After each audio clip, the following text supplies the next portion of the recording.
guys, perkenalkan nama saya Sakila Putri Nurjana dengan NIM 23100117.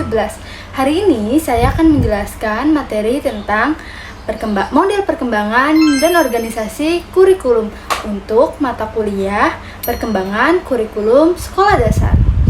Ayo, simak ya video berikut. Dalam model pengembangan dan organisasi kurikulum, saya akan membahas mengenai yang pertama, yaitu pengertian model. Yang kedua, yaitu model pengembangan kurikulum. Yang ketiga, yaitu organisasi kurikulum. Yang keempat, yaitu bentuk organisasi kurikulum. Dan yang kelima, yaitu kesimpulan. Pengembangan kurikulum adalah proses perencanaan dan penyusunan kurikulum yang dilakukan secara sistematis dan berkelanjutan oleh berbagai pihak dengan tujuan untuk mencapai tujuan pendidikan nasional yang telah ditetapkan oleh pemerintah. Selanjutnya, ada beberapa model pengembangan kurikulum. Yang pertama, yaitu model Tiller behavioral. Dalam model Tiller behavioral, mereka seperti kognitif, afektif, psikomotorik, dan sosialnya. Lalu, persiapan peserta didik melanjutkan pendidikan ke jenjang yang lebih tinggi. Yang kedua, yaitu BCAMS Managerial Model. Model pengembangan kurikulum BCAM adalah suatu pendekatan yang dikembangkan oleh BCAM untuk mengembangkan kurikulum yang efektif dan efisien. Berikut adalah beberapa elemen penting dari model pengembangan kurikulum BCAMS. Yang pertama, tujuan. Model ini memprioritaskan tujuan kurikulum yang jelas dan spesifik, serta memastikan bahwa tujuan tersebut dapat dicapai melalui proses pembelajaran yang efektif. Yang kedua, yaitu sasaran. BCAMS model mempertimbangkan sasaran kurikulum yang jelas, termasuk tujuan pendidikan yang ingin dicapai dan bagaimana siswa dapat mencapai tujuan tersebut.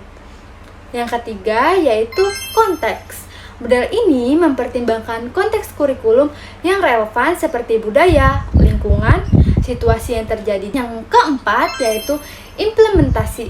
BCAMS model memastikan bahwa implementasi kurikulum dilakukan dengan proses dan pembelajaran yang efektif serta mempertimbangkan kesiapan manajemen dan perilaku organisasi. Yang kelima, yaitu evaluasi. Model ini mempertimbangkan evaluasi kurikulum yang sistematis. Selanjutnya, ada model Tabas Inverted.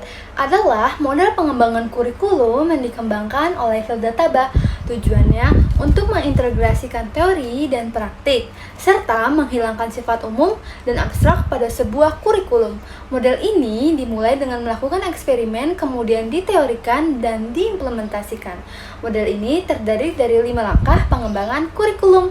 Yang pertama, menetapkan kebutuhan terkait materi, bahan ajar, serta penilaian untuk disusun ke dalam suatu unit kurikulum. Yang kedua, melakukan uji coba untuk mengetahui kelebihan dan kelemahannya. Yang ketiga, setelah kita mengetahui kelemahannya, lalu kita revisi kelemahan tersebut. Yang keempat, menyusun kerangka kerja teori. Dan yang kelima, menetapkan kurikulum yang baru. Demonstration model adalah model perkembangan kurikulum yang bersifat grace and rose, datang dari bawah. Model ini diproyeksi oleh sekelompok guru atau sekelompok guru yang bekerja sama dengan ahli, bermaksud untuk mengadakan perbaikan kurikulum. Model ini memiliki tujuan untuk memperkenalkan suatu inovasi kurikulum dalam skala kecil. Ada organisasi kurikulum. Organisasi kurikulum adalah pola dan susunan komponen-komponen kurikulum yang diorganisasikan menjadi mata pelajaran yang bertujuan untuk mempermudahkan siswa memahami apa yang diajarkan sehingga menguasai kompetensi yang telah ditetapkan. Organisasi kurikulum ini melibatkan komponen kurikulum, yaitu tujuan pembelajaran, isi pembelajaran, model, media, cara, teknik, metode pembelajaran, proses pembelajaran, dan evaluasi pembelajaran. Bentuk-bentuk organisasi kurikulum. Yang pertama, kurikulum mata pelajaran. Mata pelajaran satu dengan mata pelajaran yang lainnya terpisah, contohnya IPA dan Bahasa Indonesia, dan memiliki waktu tersendiri, misalnya Bahasa Indonesia jam 7, Matematika jam 9. Yang kedua, kurikulum mata pelajaran berkorelasi. Berkorelasi adalah berhubungan.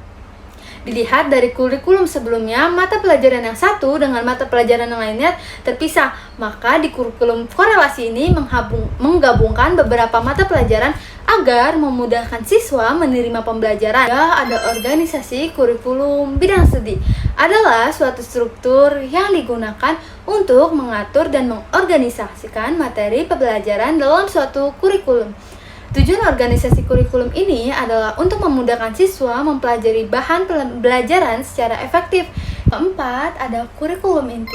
Organisasi kurikulum inti dikenal sebagai core kurikulum, memiliki tujuan yang lebih luas dan berfokus pada nilai-nilai sosial serta kebudayaan. Kurikulum inti menekankan pada nilai sosial yang diperlukan untuk membangun masyarakat agar lebih baik. Dalam organisasi kurikulum inti, materi pembelajaran disajikan secara terintegritas dan berfokus pada pengembangan kemampuan siswa secara keseluruhan. Dengan demikian, kurikulum inti berperan penting dalam mencapai tujuan pendidikan yang lebih luas. Jadi, apa sih kesimpulan dari materi ini? Jadi, kesimpulannya, model pengembangan kurikulum yang efektif harus dapat menggambarkan suatu proses sistematis yang dapat memenuhi berbagai kebutuhan dan standar keberhasilan pendidikan. Dalam pengembangan kurikulum, perlu dipertimbangkan kebutuhan peserta didik, tujuan pendidikan, dan apa yang diperlukan oleh masyarakat. Apabila ada salah atau penyampaian yang kurang jelas dalam materi yang saya sampaikan, saya pribadi meminta maaf yang sebesar-besarnya. Dan sampai jumpa di materi berikutnya. Bye-bye. Wassalamualaikum warahmatullahi wabarakatuh.